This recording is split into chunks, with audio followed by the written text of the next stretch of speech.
Hi there!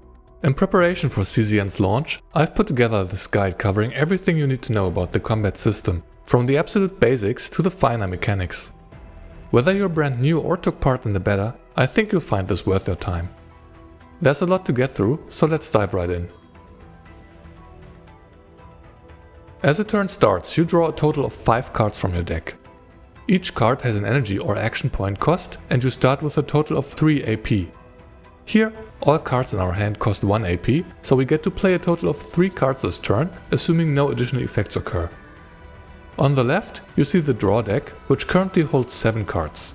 Since this is the first battle of CZN's roguelite game mode, all characters only have their 4 starter cards for a total deck size of 12.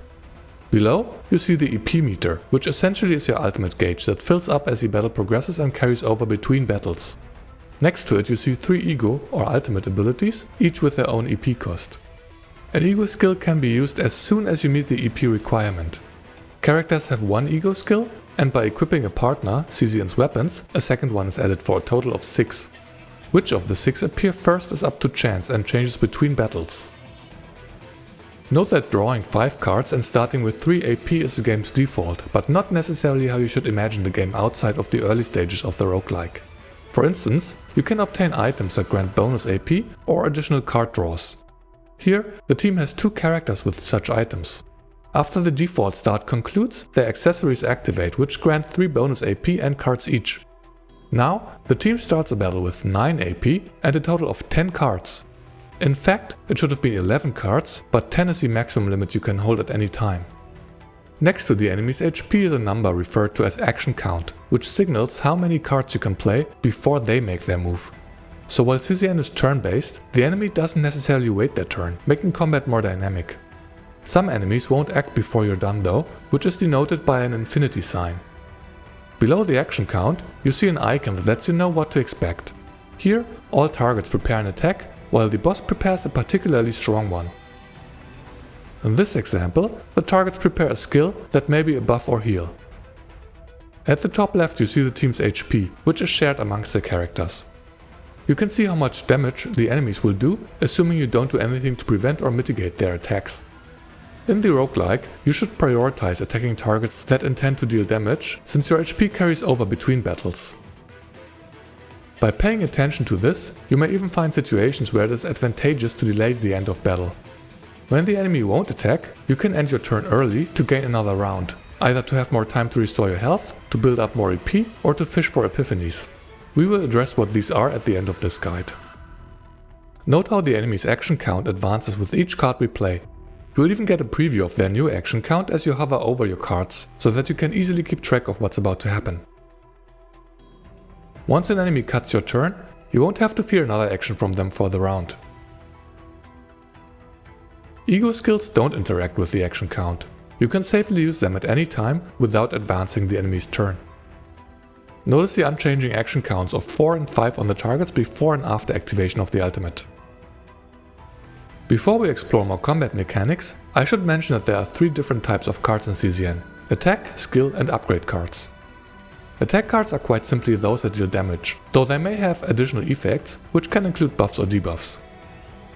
Skill cards are those that take immediate effect when they are played, either a one-time effect such as healing or shielding, or perhaps lasting for a limited number of turns or attacks via the application of buffs or debuffs. Upgrade cards are permanent, typically applying some sort of buff or state that lasts for the entire match. They often come with the Outbreak of War or Initiation tag, as it was called during the playtest, meaning they are placed in your opening hand so that you get to activate them at the start of battle. Some enemies may create special cards in your hand as status ailments, or you might obtain curse cards during a dungeon run, but these don't carry over into your save data. Next, let's talk about elemental weaknesses. CZN has a total of 5 elemental affinities, and each enemy has 1 weakness. Unlike most gacha games, there's no interaction between the elements, such that red beats green beats blue beats red. The characters in CZN have an element, and the enemy shows you whether they are weak to it. They don't deal any elemental damage to you in return. The card we're about to use has a 100% skill damage multiplier. Since Selena has a fire or passion affinity, the passion icons on the enemies light up, indicating that she has type advantage. As she hovers with the card over the enemy, the multiplier changes to 125%. Weakness damage is a special multiplier that increases your final damage by 25%. Here, her card deals 120% damage when type neutral, but 150% when exploiting a weakness, which is a 25% increase. When observing the actual damage values, it is indeed a difference of 25% between 80 and 64. Besides dealing more damage, exploiting the enemy's weakness is also more effective at breaking Tenacity. This is the bar underneath the HP, which most stronger enemies have. Breaking the enemy restores 1 AP, potentially allowing you to play more or higher cost cards. Notice that the break occurred as the enemy was defeated, which still granted 1 AP. If you have the option, prioritize cards that manage to break an enemy before it dies. On the flip side, you may want to delay a break if you don't have any cards in hand to make use of the extra AP. Ego skills can be a good source of break damage, just when you need that extra AP to make use of a costlier card. Here, you see the significant difference in break damage between type neutrality and type advantage. Having the appropriate element on your lineup or bringing characters that help with breaking is extremely important. If you're ever unsure about your character's element, you can use the color of the cards, line and crosshair as visual cues. There are characters who can deal direct Tenacity damage, apply weakness, or have card effects that always have type advantage. Note that effects that deal Tenacity damage are fixed and simply subtract a value from the enemy's break gauge. Here, the opponent on the left has 3 bars of Tenacity, while the one on the right has 4 bars. Khalipe's Overpower skill deals 2 Tenacity damage, irrespective of elemental typing. Before ending this turn, note that on the right we see the graveyard. It currently shows 0 plus 3. The 0 denotes that the discard pile is currently empty, and the 3 denotes the number of cards that we used, which will go into the discard pile after we conclude our turn. Cards from the discard pile are shuffled back into the draw pile once emptied. Upgrade cards are excluded from the graveyard, since their effect is permanently active. The distinction between discard and used cards can be relevant for certain effects, which affect cards in the graveyard. For instance, Owen's Wind Riding moves his card Wind Charge from the discard pile into our hand. When using Wind Charge on the same turn, the graveyard changed from 5 plus 2 to 5 plus 3, meaning the card is not yet discarded. When playing Wind Riding afterwards, we're told no valid card is available. If unsure, it's better to first check what's in your graveyard before you decide on your play. The same is true for your draw pile on the left. Some cards draw from it without reshuffling the discard pile back first, so you may waste a precious card if used at the wrong time.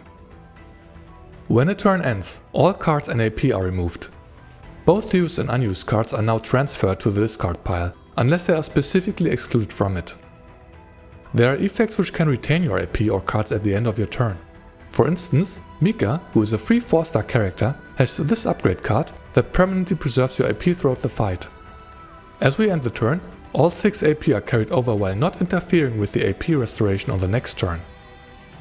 Then, some cards have a retain attribute, meaning they remain in hand when not played. This facilitates plays over multiple turns. Keep in mind that there's a card limit of 10 though. If you overdo it, you won't be able to draw new cards. Then, if the enemy did not act earlier, the action counter goes to 0 since it is now their turn. Their attacks deal damage to our team's HP, shown in red, and cause mental stress to the characters, shown in purple. Below the HP you see each character's mental stress gauge. My guess is that the stress accumulates for the ally that was targeted, but it's not obvious who received the attacks. Once a character's gauge reaches 100%, they have a mental breakdown. In this state, a third of the team's HP gets blocked off, and the character's cards are converted to special cards that need to be played a certain number of times before you regain control over the character. Playing these cards advances the enemy's action count, potentially complicating the matter. With each breakdown, more cards need to be played, and during the playtest, there was very little one could do to reduce stress. Restoring HP lowered stress by an insignificant amount, but here's hoping they change that for the live version of the game. When the final breakdown card is played, some HP is restored and stress is reduced significantly, even for the other characters on the team. The character's ego skill has its AP cost lowered by 4, and if it wasn't part of the list on the left, it becomes temporarily available. If you decide to use a different ego skill, the temporary access goes away. However, the cost reduction remains in effect until you decide to use it, even if in a later battle. Soaking multiple hits can be particularly stressful. Here, Mika gets out of the breakdown on the second turn, but has another one only 2 turns later after the next salvo of attacks. Each breakdown requires more cards to be played, making the battle increasingly challenging.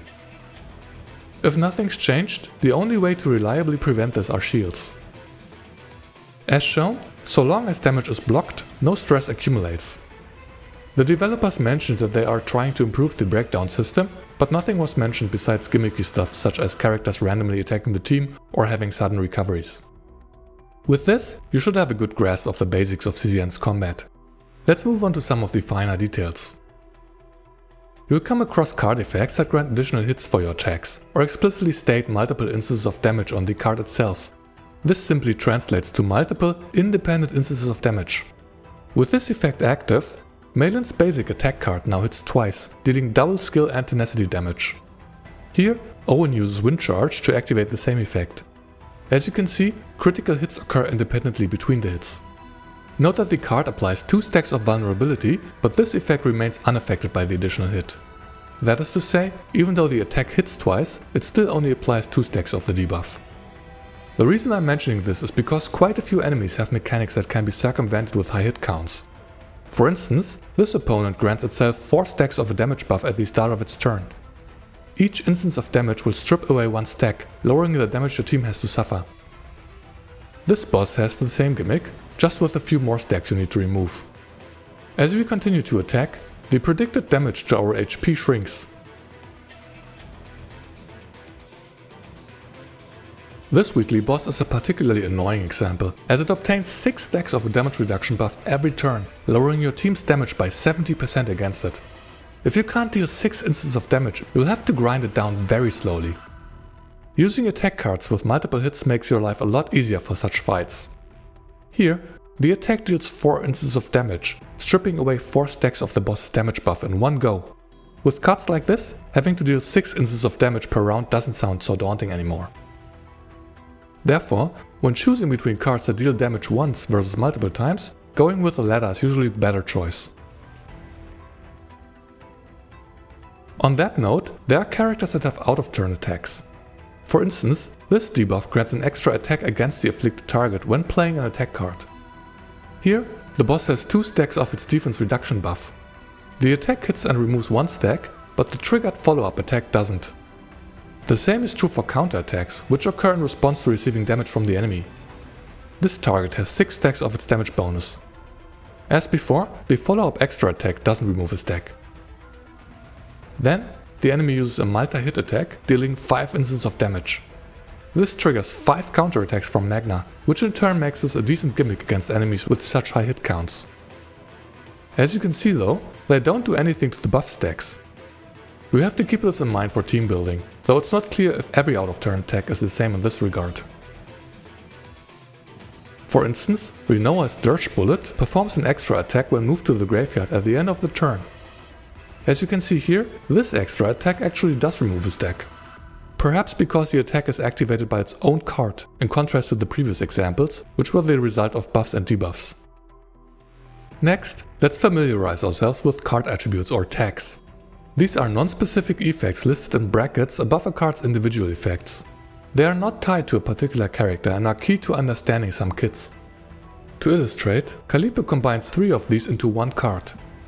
While it has a hefty cost of 3 AP, Celestial automatically activates this card when another card costing 2 or more AP is used. Then, Retrieve sends the card back to the hand, after which the tag is removed. After ending the turn, Retain prevents the card from going to the graveyard, making it available for as long as it is not activated. All of these are useful effects which glue the character's kit together. Playing a Celestial card when you have another 2-cost card in hand without the tag is a misplay. It's easy to make this mistake as a beginner. Being mindful of card tag effects is your first step towards becoming a better player. Similarly to Celestial, cards with the combo tag activate when another ally's card is used, irrespective of its cost. They should never be played directly, so make sure to taunt anyone you see doing it. Another important tag is Exhaust. Cards with this effect disappear from the deck after their first use, meaning they don't go into the graveyard. This particular card banishes 2 cards, which essentially does the same as Exhaust, and allows the selection of any card from a Void character. The selected card has a default cost of 3, but gets lowered by 1 for each banished/exhausted card within the turn. Exhaust is a fairly common tag, as it applies to most cards that are created mid-battle. Bullet cards are one such example. They are created via skill or upgrade cards, and come with both exhaust and ethereal tags. Whether you play them or not, they get banished from the deck at the end of your turn. Renoa creates a special kind of bullet card, which is exhausted when you actively play it, but goes into your deck when not. You are rewarded for not playing the card, as it triggers an end of turn attack. Renoa's ego skill moves all of her bullet cards from the deck into the hand, so as the match progresses, you can unleash more and more bonus attacks. Understanding these intricacies makes or breaks a character, since her ego skill wouldn't have much of an effect if you continue to use her bullet cards. Note that sometimes these tags are modified via a counter. Here, exhaust 2 means that the card can be played twice before it gets banished from the deck. Retrieve 3 means that the card will come back to your hand 3 times before the tag is removed. A rare but important tag to be aware of is Ultimate. Once a card with this effect is used, the turn ends. Therefore, make sure to use it last, either by spending your AP or by finishing off the opponent. A fairly common tag is Outbreak of War, sometimes also referred to as Initiation during the playtest. Cards with this tag are placed on top of the draw pile, which is why it most often appears on upgrade cards. Their effects are permanent, so you want to get them into your starting hand for early activation. The unique tag denotes that the card can exist only once in a deck, which makes sense for upgrade cards with the Outbreak of War tag. Cards with lead have a 50-50 chance of lowering their cost by 1 when drawn. While not as interesting as the other tags, you should know that if you don't immediately play the card, the cost reduction effect is lost. This covers most of the card tags from the playtest. Make sure to study them so that you're well prepared for the official launch. While not strictly a combat mechanic, let me conclude by introducing you to what CZN calls Epiphanies, the roguelike game mode's method of acquiring new character cards and their upgrades. As noted in the beginning, every character goes into the roguelike with only their 4 starter cards. Think of this like the first levels of an RPG, where you don't have much more than a basic attack at your disposal. When entering a battle, Epiphanies may occur randomly, signified by a light bulb above the character's head. A light on one of their cards indicates how to trigger the Epiphany. This Epiphany grants a choice among 2 out of 4 unique cards. When obtaining cards, you only get to choose during the first Epiphany, assuming you have the potential unlocked. Subsequent Epiphanies choose for you. After receiving the card, it is added to your hand at 0 cost and henceforth part of your character's save data. Epiphanies also grant you upgrades for your cards, always offering the choice among 3 out of a total of 5 options per card. Once you've upgraded a card, you won't get another Epiphany for that particular card, so if it's not what you wanted, you may as well start over. There are also special types of Epiphanies that grant a bonus not listed in a character's profile. I've encountered 3 variations of these. The special card upgrade has a unique icon that is also used to highlight the additional effect. Make sure you don't miss it. These are quite rare and usually have an edge over the other alternatives. While it seems obvious that a card with an Epiphany needs to be played on the turn it occurs, you can actually delay its use if the card has a retain or retrieve tag. Here, Callipy's Vulture Ejection remains in hand while maintaining the Epiphany. Next, the card is activated via Celestial. As it turns out, this doesn't trigger an Epiphany. However, as the card returns from the graveyard, the Epiphany still remains. This may become important when you have multiple Epiphanies on a turn, but not enough AP to trigger them all. There are also events which offer Epiphanies for your characters. My recommendation is to go for these as much as you can and prioritize 1 character per run to build a proper save file. With that, you've officially graduated from Greenhorn to Veteran Protoss. If you ever encounter a situation where you'd like to correct a misplay, there's a function for that. The hourglass icon below the graveyard lets you undo the last card or the entire turn. These rewinds demand a currency though, which refills with a daily reset, 15 per day.